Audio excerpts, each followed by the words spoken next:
নমস্কার বন্ধুরা, আজকে আমি পেঁপে দিয়ে চিকেনের ঝোল রান্না করব। সেই জন্য চিকেনটাকে আগে থেকে লবণ, হলুদ, লেবুর রস দিয়ে ম্যারিনেট করে রেখেছিলাম।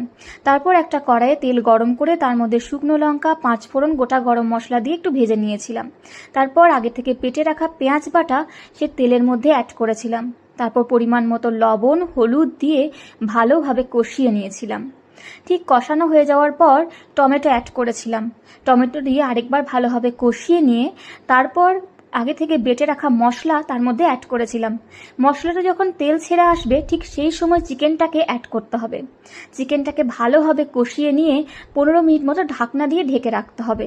তারপর ঢাকনা খুলে তার মধ্যে আগে থেকে ভেজে রাখা পেঁপেগুলো অ্যাড করতে হবে। আর অ্যাড করতে হবে চিকেন কারি।